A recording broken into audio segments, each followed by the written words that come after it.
8 hostages now remain in Gaza, and it's thought only 20 of them are still alive. Well, joining me live, we have John Spencer, a retired U.S. Army major and chair of the War Studies at the Madison Policy Forum and executive director of the Urban Warfare Institute. Thank you so much for taking the time to speak with us today. I want to ask you first about Israeli plans to take control of Gaza City. What military objective do you see Israel trying to achieve with this?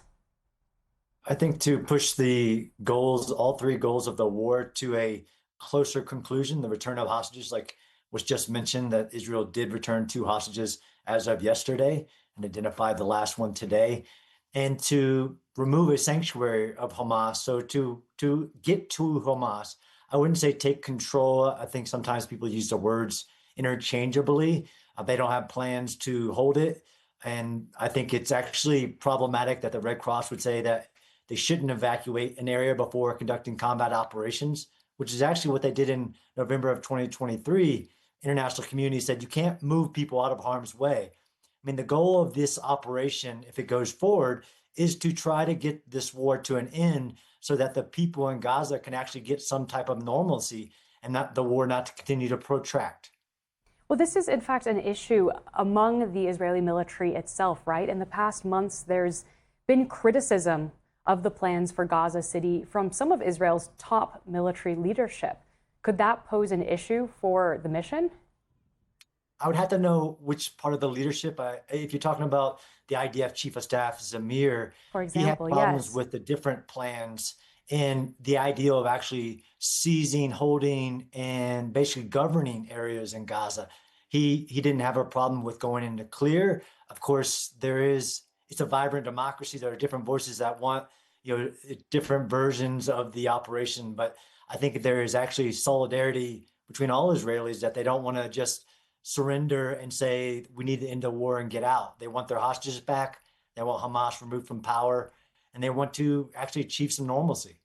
Indeed, getting the hostages back seems to be of utmost importance to most of Israeli society. But I'm curious about these divisions that you do see, because it's quite unusual to see this kind of disagreement aired publicly when you're facing an active military operation, right?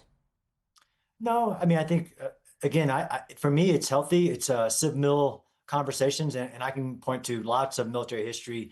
I mean, if you go to like the Korean War, you go to even the Iraq War, where senior military leaders were giving political leaders advice and saying, even going into Iraq, that the top general said, "Yeah, this will take 400,000 soldiers," and he was not listened to.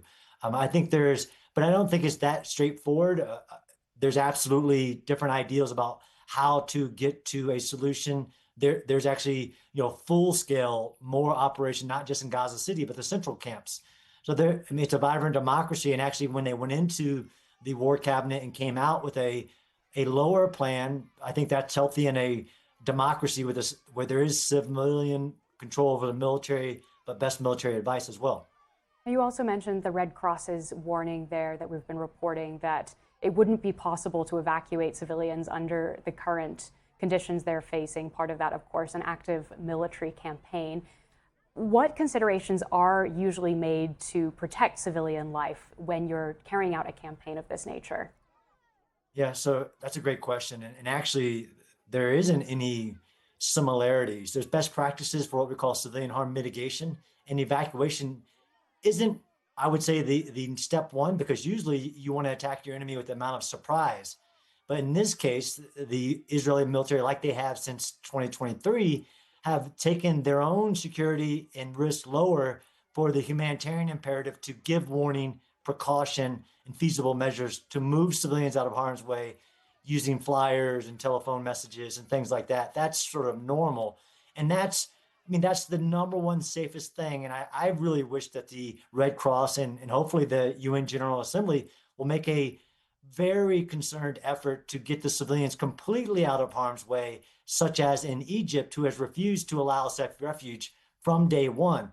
But I think it's problematic for the Red Cross saying there is no way. There absolutely is a way, and it is the safest, most humane, And the thing that should be done to protect civilians. If I may just jump in there, that they are not saying there's no way. They're saying the current conditions, which include an active military operation, make it impossible to move that many people to the south, also because the infrastructure there has been destroyed.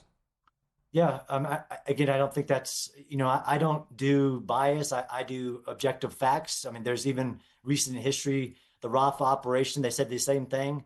And there was actually such a low civilian casualty rate because they evacuated 90+%.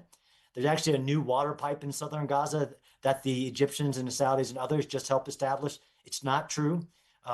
Just like the Rafah operation, Israel has started to push more tents, more distribution sites, and other things into southern Gaza to facilitate this operation, which I don't understand why people would want to delay if it is actually something that would push towards an actual end to this rather than just saying we need a ceasefire and because it's too hard to leave Hamas in control of Gaza. Well, thank you so much for speaking with us today on BBC News. We've been talking to Major John Spencer.